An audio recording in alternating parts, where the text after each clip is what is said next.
Hi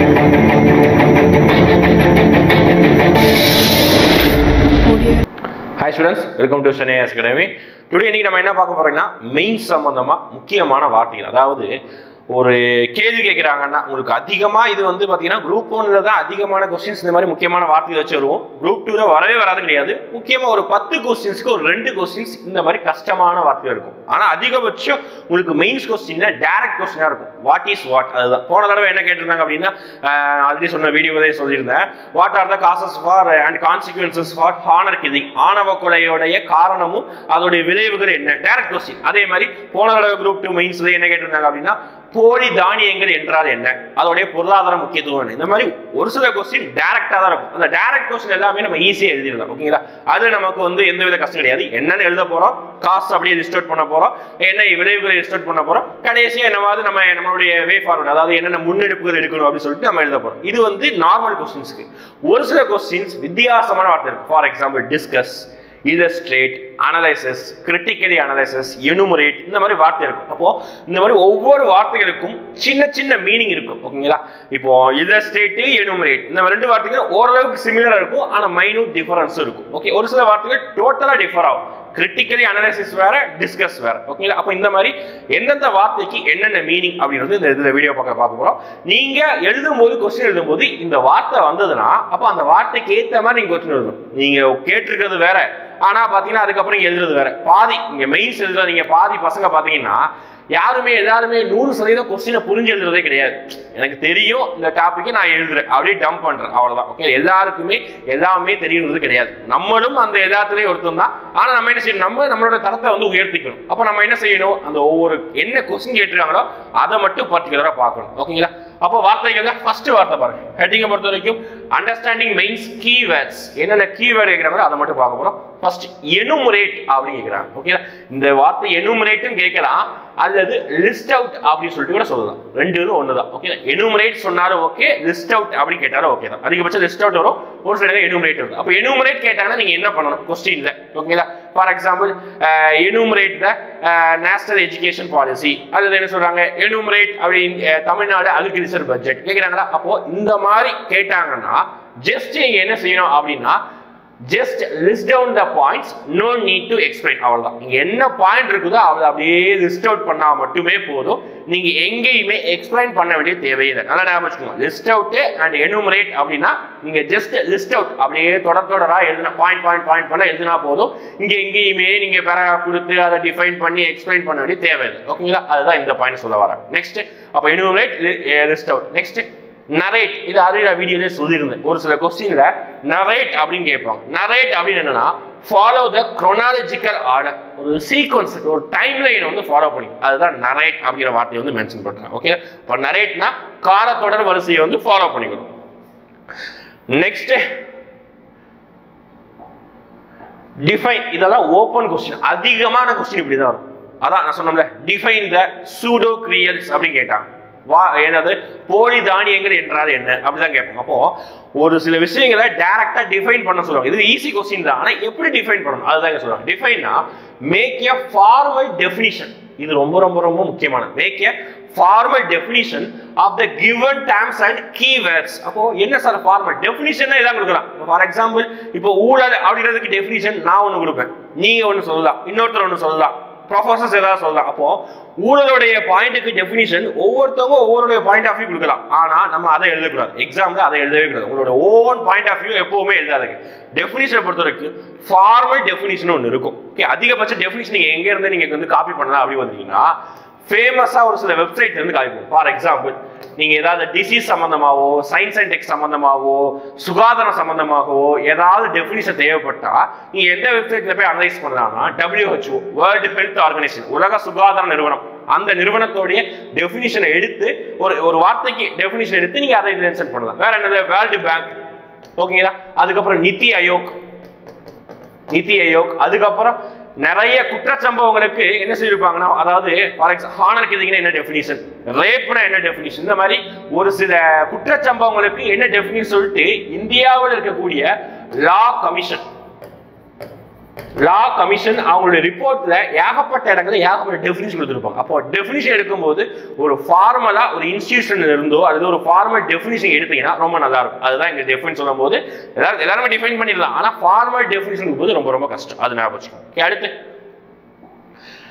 பாருங்க 3 வார்த்தை இருக்குது. 3 வார்த்தைக்கு சேம் மீனிங் தான். என்ன பாருங்க, எவாலுவேட் கேட்டாலும் ஒண்ணுதான், அசஸ் அப்படின்னு கேட்டாலும் ஒண்ணுதான், எக்ஸாமைன் அப்படின்னு கேட்டாலும் ஒண்ணுதான். ஓகே, 3 வார்த்தைக்கு என்ன மீனிங் சொல்ல போறோம். அப்போ ஆன்சர் நீட்ஸ் டீடைல்டு எக்ஸ்பிளனேஷன். முக்கியம், ரொம்ப ரொம்ப டீடைல்டா இருக்கணும். உங்களோட எக்ஸ்பிளனேஷன் டீடைல்டா இருக்கணும் வித் இம்ப்ளிகேஷன்ஸ். ஓகே, அது ரொம்ப முக்கியம். அப்போ நீங்க ஒரு விஷயத்தை வந்து எவாலுவேட் பண்ண சொல்றாங்க, ரைட் டு இன்ஃபர்மேஷன் எவாலுவேட் கேட்டுறாங்களா, அப்போ அந்த விஷயத்தை நம்ம என்ன பண்ணா தீர்க்கமா ஆராயணும். ஆராய்க, அதுதான் evaluate. Okay, assess and examine எப்படி கேட்டாலும் நீங்க அந்த क्वेश्चंसக்கு டீடைல்டா எக்ஸ்பிளனேஷன் கொடுக்கணும். அதை ஞாபகம் வச்சுக்கோங்க. ஓகே, நெக்ஸ்ட் அதான் டீடைல் எக்ஸ்பிளனேஷன் கொடுக்கணும். Next opinion, comments, views. பாருங்க, மூணுமே ஒரே விஷயம் தான். ஒப்பீனியன் சொன்னாலும் ஓகே, கமாண்ட் அப்படி சொன்னாலும் ஓகே, வியூஸ் அப்படி சொன்னாலும் ஓகே. ஒண்ணுமே இல்லை. இப்போ இந்த ஒரு விஷயத்துக்கு ஏதாவது இஷ்யூ போகுது. ஃபார் எக்ஸாம்பிள் இப்போ ரீசெண்டா பேசக்கூடிய மிகப்பெரிய இஷ்யூனா அக்னிபாத் நடக்குதா. அப்ப அக்னிபாத்ங்கிற ஒரு இஷ்யூ, அதை ஒரு சைடு வந்து ஆதரிக்கிறவங்க இருக்கிறாங்க, ஒரு சைடு எதிர்க்கிறவங்க இருக்கிறாங்க. இதுல உங்களுடைய வியூ என்ன? Comment on your views on Agnipath அப்படின்னு கேட்கிறாங்க. அப்போ உங்களுடைய பதிவு வந்து என்ன செய்யணும், அந்த அக்னிபாத் அந்த ஒரு திட்டத்திற்காக நீங்க என்ன செய்யணும், பதிவிடணும். அப்போ உங்களுடைய ஓன் தாட்ஸ் வந்து நீங்க கொடுக்கணும். ஓகே, அதுதான் இங்க.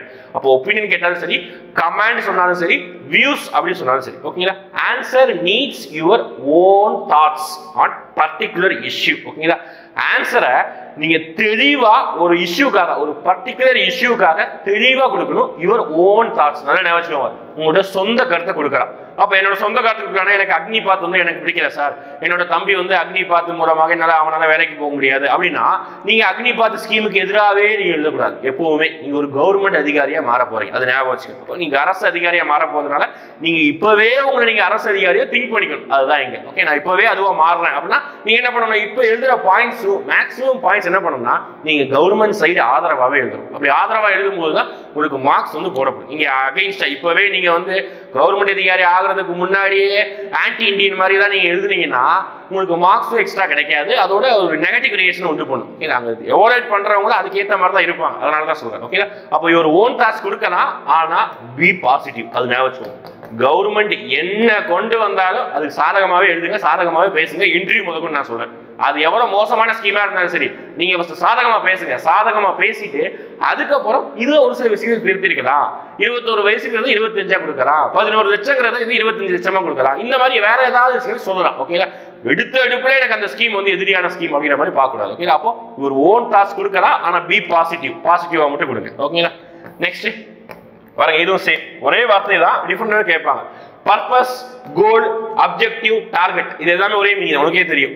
Answer must be at with what does the topic under consideration need to achieve. ஓகேங்களா, ரீசன்டா அந்த டாபிக்ல என்ன கன்சிடரேஷன்ல போயிட்டு இருக்குது, அது என்ன அச்சீவ் பண்ணணும், அந்த மாதிரி தான் எழுத போறீங்க. ஓகேங்களா,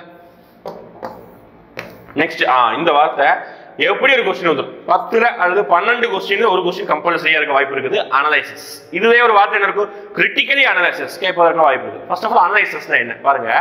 அனலைசிஸ்னா நம்ம ஆல்ரெடி பார்த்தோம்ல, same as evaluate, assess, examine, அதாவது டீடைல்டு எக்ஸ்பிளனேஷன் கம்பல்சரி வேணும். அதுவும் பிளஸ் யுவர் இன்டர்பிரேஷன், உங்களுடைய கருத்து. இந்த ரெண்டு தான் சேர்க்கும். இந்த ரெண்டுமே சேர்த்தாதான் அது அனலைசிஸ் வரும். புரியுதா? அனலைசிஸ்னா ஒரு விஷயத்தை பத்தி டீடைல்டா explanation plus your interpretation plus examples, அதை எழுதி வச்சுக்கோங்க. ஓகேங்களா, பிளஸ் எக்ஸாம்பிள்ஸ். ஓகேங்களா, இதுதான் வந்து இந்த ஒரு விஷயத்துக்காக நீங்க செய்ய வேண்டியது. Okay, next analysis. அடுத்து டிஸ்கஸ். ஒரு எஸ் விட்டாங்க. S, discuss. டிஸ்கஸ்னா write whatever you know about the describe particular issue. அவ்வளவுதான். அதாவது டிஸ்கஸ்க்கு எல்லாம் ரொம்ப சந்தோஷப்பட்டுக்கோங்க. அவ்வளவுதான். உங்களுக்கு என்ன தெரியுமோ எல்லாத்தையும் எழுதி வைங்க. ஃபார் எக்ஸாம்பிள் நம்மளுடைய இன்ஸ்டியூட்ல ஃபர்ஸ்ட் கொஸ்டின், ஃபர்ஸ்ட் டெஸ்ட் சீரீஸ்ல ஃபர்ஸ்ட் டாபிக் என்ன கொடுத்திருந்தோம்னா பாப்புலேஷன் எக்ஸ்ப்ளோஷன் கொடுத்திருந்தோம். அதை நான் ஃபர்ஸ்ட் கொஸ்டின் என்ன கேட்டிருந்தேன் அப்படின்னா டிஸ்கஸ் த பாப்புலேஷன் எக்ஸ்ப்ளோஷன், இதுதான் கேட்டிருந்தேன். அப்போ டிஸ்கஸ் த பாப்புலேஷன் எக்ஸ்ப்ளோஷன் சொல்லும்போது உங்களுக்கு என்னெல்லாம் பாப்புலேஷன் எக்ஸ்ப்ளோஷனை பத்தி, மக்கள் தொகை வெடிப்பை பற்றி விவாதிக்க என்னெல்லாம் தெரியுமோ எல்லாத்தையும் எழுதுங்க. அவ்வளவுதான். டம்ப் பண்ணுங்க, முடிஞ்சது. அவ்வளவுதான். தெரிஞ்சது எல்லாத்தையும் எழுதணும். ஆனா வேர்டு லிமிட்டோட கிரிப்சியா பேராகிராஃபுக்கு 2 லைனோட கரெக்டா எழுதணும். அதுதான் அங்க டார்கெட். அப்ப எப்படி எழுதணும்? ஃபர்ஸ்ட் பாப்புலேஷன் எக்ஸ்ப்ளோஷன் என்ன டெஃபினிஷன் 2 லைன் 3 லைன் முடிஞ்சதா? அடுத்து என்ன எழுதுறீங்க? பாப்புலேஷன் எக்ஸ்ப்ளோஷன் டெஃபினிஷன் எங்க பேச எடுக்கணும்? அதெல்லாம் இருக்குது. பாப்புலேஷன் எக்ஸ்ப்ளோஷனுக்காகவே ஒரு நிறுவனம் இருக்குது, IISE அப்படின்னு சொல்லிட்டு நிறுவனம் இருக்குது. அங்க போயிட்டு நீங்க தாராளமா வெப்சைட்ல போய் நீங்க ஃபார்மல் டெஃபினிஷன் எடுத்துக்கலாம். Okay, first definition. அடுத்து காசஸ் எப்பவுமே எழுதணும். இந்த மாதிரி விஷயம் டிஸ்கஸ் தானே கேட்டாங்க. இதை பற்றி ஒரு இஷ்யூ பத்தி பேசல, டிஸ்கஸ் சொல்லிட்டாங்க. இப்போ காசஸ் ஒரு 5-6 பாயிண்ட். ஓகேங்களா? அடுத்து எஃபெக்ட் ஒரு 5-6 பாயிண்ட். பாப்புலேஷன் எக்ஸ்ப்ளோஷனால என்னென்ன விளைவுகள் ஏற்படுது 5-6 பாயிண்ட். அதுக்கப்புறம் என்ன சொல்றோம் அப்படின்னா என்னென்ன மெஷர்ஸ் கவர்மெண்ட் எடுத்துக்கிறாங்க, என்னென்ன நீட் டு பி டேக்கன், என்னென்ன வந்து நம்ம எடுக்கணும். இந்த மாதிரி ஒரு 5-6 பாயிண்ட். இது எழுதிட்டீங்கன்னா முடிஞ்சது டிஸ்கஸ். அவ்வளவுதான். உங்களுக்கு என்ன தெரியுமோ அதை எழுத போறீங்க. அவ்வளவுதான். சிம்பிள். டிஸ்கஸ் கேட்டா ரொம்ப சந்தோஷப்படுவோம். ஓகேங்களா? அதிகமான கொஸ்டின் இப்படிதான் வரும். அது ஞாபகம் வச்சுக்கோங்க. What ever you know about the particular topic. Next இதான் அடுத்து கிரிட்டிக்கலி அப்படிங்கிற வார்த்தை வந்தோடனே நீங்க ஞாபகம் வச்சுக்க வேண்டியது ஒரு வார்த்தை ஞாபகம் வச்சுக்கணும். கிரிட்டிக்ஸ் அப்படிங்கிற வார்த்தையை வந்து ஞாபகம் வச்சுக்கணும். ஓகேங்களா? Critically examine or critically comment. Okay, 2 ஒரே மீனிங்ல வருது. Critically examine or critically comment. Critically அப்படிங்கிற வார்த்தை வந்தோடனே நீங்க ஞாபகம் வச்சுக்க வேண்டிய ஒரு வார்த்தை, உங்க மைண்ட்ல வரக்கூடிய ஒரு வார்த்தை கிரிட்டிக்ஸ் அப்படிங்கிற ஒரு வார்த்தை வந்து ஞாபகம் வரும். கிரிட்டிக்ஸ் அப்படின்னா என்ன அப்படின்னா விமர்சிக்கிறது. தமிழ் என்ன சொல்லுவாங்கன்னா விமர்சிக்கிறது அப்படிங்கிற மாதிரி சொல்றாங்க. ஓகே, இப்போ விமர்சனம் அப்படிங்கிறதுனா அது ஜஸ்ட் நெகட்டிவா மட்டும் தான் நமக்கு தெரியும். ஃபார் எக்ஸாம்பிள், இப்போ ஒரு நான் தலைவரை ஒரு என்ன சொல்றது ஒரு ஏதாவது கட்சி சார்ந்த ஒரு தலைவரை வந்து நான் விமர்சிக்கிறேன், இல்லாட்டி இவர் வந்து இவரை விமர்சித்தார் அப்படின்னா நமக்கு என்ன தோணும்? ஓ, அப்போ நான் தலைவரை பத்தி ஏதோ தப்பா பேசிட்டாரு அப்படிதான் நமக்கு தோணும். ஆனா கிரிட்டிக்ஸ் அப்படின்னா 2மே தான் அடங்கும். அதாவது பாசிட்டிவா பேசுறதும் அடங்கும், நெகட்டிவா பேசுறதும் அடங்கும். அப்போ கிரிட்டிக்கலி எக்ஸாமினா நீங்க எழுத வேண்டியது பாசிட்டிவ் பாயிண்ட் எழுதலாம், நெகட்டிவ் பாயிண்ட் எழுதலாம். ஓகேங்களா? அக்னிபாத் கேட்கிறாங்க, கிரிட்டிக்கலி எவாலுவேட் அக்னிபாத், அவ்வளவுதான் முடிஞ்சது. அப்போ நீங்க பாசிட்டிவ் பாயிண்ட் எழுதிக்கணும், நெகட்டிவ் பாயிண்ட் எழுதணும். எழுதும்போது பாசிட்டிவ் மட்டும் தான் ஃபர்ஸ்ட் எழுதணும். அதை ஞாபகம் வச்சுக்கோங்க. Okay, critically examine or critically comment. Write pros and cons, அதுதான் நன்மை என்ன தீமை என்ன. Only constructive criticism should be above. Okay, அதாவது தீர்க்கமான ஒரு சில கிரிட்டிக்ஸை மட்டும் தாராளமா நீங்க எழுதிக்கலாம். ஓகேங்களா? அதான் ப்ரோஸ் நன்மையை எழுதிக்கணும், தீமையை எழுதணும். கிரிட்டிக்ஸ்னா நீங்க தீமையை மட்டும் எழுதக்கூடாது. அதாவது என்ன சொல்றது, அதோடைய நெகட்டிவ் பாயிண்ட் மட்டும் எழுதக்கூடாது. நம்மளுடைய மைண்ட் செட்டே அப்படி இருக்குன்னா கிரிட்டிக்ஸ் விமர்சிக்கிறது அப்படின்னாலே நெகட்டிவ் தான் தோணும். ஆனா அப்படி கிடையாது எழுதும் போது. Okay, next illustrate, elaborate, expand, exemplify. இப்படி அப்படின்னா என்னன்னா ஒரு விஷயத்தை வந்து elaborate தெரியும், ஒரு விஷயத்தை வந்து தீர்க்கமா விவரிக்கணும், வேற எதுவுமே கிடையாது. ஓகேங்களா? expand அப்படின்னா தீர்க்கமா விவரிச்சு எழுத போறீங்க, வேற எதுவுமே கிடையாது. Next implications, consequences, outcomes, result எல்லாம் ஒரே மீனிங் தான். implication என்ன விளைவு, ஓகேங்களா?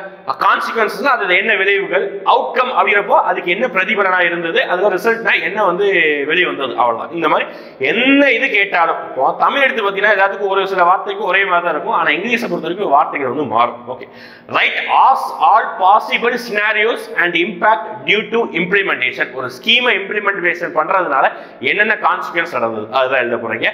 Implication, consequence, possible scenarios. அடுத்து construct, relation between, distinguish, compare. Okay, இப்படிதான் கேட்டாங்கன்னா ஓகேங்களா? இந்த இவ்வளவு வார்த்தை கேட்டாங்க எல்லாத்துக்கும் ஒரே மீனிங் தான். கன்ஸ்ட்ரக்ட்னாலோ சாரி கான்ட்ராஸ்ட்னாலோ ஓகே, ரிலேஷன் பிட்வீனாலும் ஓகே, டிஸ்டிங்யூஷ்னாலும் ஓகே, கம்பேர் அப்படின்னாலும் எல்லாத்துக்கும் ஒரே மீனிங். என்ன எழுத போறீங்கன்னா try to make difference and similarities. Table முடிஞ்சா போடுங்க, அதுக்கு டேபிள் வேணாம். டிசிமிலாரிட்டிஸும் எழுதணும், சிமிலாரிட்டிஸும் எழுதணும். ஓகேங்களா? டிஃபரன்ஸ் எழுதிக்கணும், அதாவது ஒற்றுமை எழுதிக்கணும், வேற்றுமை எழுதிக்கணும். நீங்க கம்பேர் பண்ணணும் அல்லது டிஸ்டிங்யூஷ் ரெண்டையும் வேறுபடுத்துங்க அப்படின்னு கேட்டாங்கன்னா நீங்க வேற்றுமையை மட்டும் எழுதக்கூடாது. என்ன எழுதணும்? ஒற்றுமையும் கம்பல்சரி எழுதணும். அதுதான் கேட்கிறாங்க. Difference and similarities. நம்ம எழுதுறது வேற்றுமையை மட்டும் உட்காந்து எழுதிட்டு இருந்திருப்போம், அப்படிதான் எழுதக்கூடாது. Next significance and importance. என்ன முக்கியத்துவம் அப்படி கேட்கறேன், சிம்பிள் தான். What happens if it exist and also what happens if it is not exist. அதாவது ஒரு ஸ்கீம் இருந்தா என்ன ஆகும், அந்த ஸ்கீம் இல்லைன்னா என்ன ஆகும், அவ்வளவுதான். இதுதான் வந்து சிக்னிஃபிகன்ஸ்க்கு இம்பார்ட்டன்ஸ்க்கு ஒரு வார்த்தை. நெக்ஸ்ட் ஜஸ்டிஃபை, அட்வொகேட், அதுக்கப்புறம் இல்லஸ்ட்ரேட் லாஸ்ட் வார்த்தை. First of all justify, advocate வருது. இது ரொம்ப ரொம்ப முக்கியமானது. ஜஸ்டிஃபைங்கிற வார்த்தை அதிகமாக கொஸ்டின்ஸே வந்திருக்கும். என்ன அப்படின்னா நீங்க நியாயப்படுத்தணும், ஒரு விஷயத்தை வந்து நியாயப்படுத்தணும். அப்போ நியாயப்படுத்தணும் அப்படிங்கிறப்போ அதுக்கு என்ன செய்யணும், அதுக்கு ஏற்ற மாதிரி நீங்க பாசிட்டிவா தான் பேசணும். நீங்க ஒருத்தனுக்காக நீங்க நியாயம் பேச போறீங்க அப்படின்னா அவனுக்கு எதிராக பேசுவீங்க. எதில் அவனுக்காக அவன் என்னதான் தப்பு பண்ணியிருந்தாலும் ஒரு வழக்கறிஞராக இருந்தா அவனுக்கு சாதகமாக தான் பேசணும். அதுதான் இங்க அட்வொகேட். அப்புறம் என்ன செய்யணும், ரைட் ஃபேவரபிள் கமெண்ட்ஸ் ஒன்லி, அதுக்கு சாதகமாக மட்டும்தான் பேசணும். அடுத்து லாஸ்ட் ஒன் இல்லஸ்ட்ரேட் அப்படின்னா ஒரு விஷயத்தை எலாபரேட் பண்ணுறது இதர் ஸ்டேட். ஆனால் இங்கே என்ன அதிகமாக கொடுக்கணும் அப்படின்னா எக்ஸாம்பிள்ஸ் அதிகமாக கொடுக்கணும். இதர் ஸ்டேட்னா எவால்வேட், அதே மாதிரி தான் இங்கே எக்ஸாம்பிள் அதிகமாக கொடுக்கணும், டயக்ராம்ஸ் அதிகமாக கொடுக்கணும், ஃப்ளோ சார்ட் கொடுக்கணும். இதெல்லாம் கம்பல்சரி கொடுக்கணும். அதுதான் எக்ஸாம்பிள் ரொம்ப ரொம்ப ரொம்ப ரொம்ப முக்கியம். ஓகே, அப்போ டோட்டலா வந்து 15 வார்த்தைகள். எஸ், அவ்வளவுதான். டோட்டலா 15 வார்த்தைகள் படிச்சிருக்கோம். இந்த 15 வார்த்தைகள் இருந்தும் உங்களுக்கு குரூப் 1 அளவுக்கு அதிகமான இந்த வார்த்தைகள் வந்து யூஸ் பண்ண போறது கிடையாது. அப்போ ஒரு சில இடங்கள், அதான் 10க்கு 2 அல்லது 3 கொஸ்டின் சாதாரண ஆப்ஷன்ல விட்டுலாமே அப்படின்னு நினைக்காதீங்க. இந்த வார்த்தை ஜஸ்ட் நீங்க எவ்வளோ படிக்கிறவங்க இந்த சின்ன சின்ன வார்த்தைகள் தெரிஞ்சு வச்சீங்கன்னா ரொம்ப ரொம்ப சுலபமா இருக்கும். அதுதான் விஷயம். ஓகேங்களா? அப்போ வந்து நம்ம மெயின்ஸ் எழுதும் போது நீங்க ஒரு கொஸ்டின் எங்கேயாவது எடுத்து எழுதுறீங்க அப்படின்னா நீங்க அந்த வார்த்தைக்கு ஏற்ற மாதிரி எழுதணும். அனாலிசிஸ் அப்படி கேட்கிறாங்கன்னா அந்த வார்த்தைக்கு ஏற்ற மாதிரி. லிஸ்ட் அவுட்னா ஜஸ்ட் லிஸ்ட் அவுட் பண்ணுங்க. இங்கேயே நிறைய பேர் எழுதும் போது என்ன பண்ணிடுறாங்கன்னா லிஸ்ட் அவுட் அப்படின்னு சொன்னாலே என்ன பண்ணிடுறாங்க அப்படி பார்த்தீங்கன்னா ஜஸ்ட் அதையும் உட்காந்து இல்லஸ்ட்ரேட் எவாலுவேட் பண்ணிருக்கிறாங்க. ஒரு ஹெட்டிங் போட்டு அதை உட்காந்து எழுதி அது டைம் வேஸ்ட். என்ன கேட்டது ஜஸ்ட் லிஸ்ட் அவுட் பண்ணா மட்டும் போதும். அதுதான் இங்க. ஓகே, அப்போ இந்த வார்த்தையை தெளிவா படிச்சுக்கோங்க. இந்த பிடிஎஃப் ஓகேங்களா, இதை வந்து நீங்க ஜஸ்ட் எப்பவுமே வீடியோ பார்க்கறது முடியாதனால இதோட பிடிஎஃப் நான் டிஸ்கிரிப்ஷன் லிங்க் கொடுத்து வச்சிருக்கேன். நீங்க டவுன்லோட் பண்ணி வச்சுக்கோங்க. ஓகேங்களா? நெக்ஸ்ட் வீடியோஸ் சந்திப்போம். தேங்க்யூ.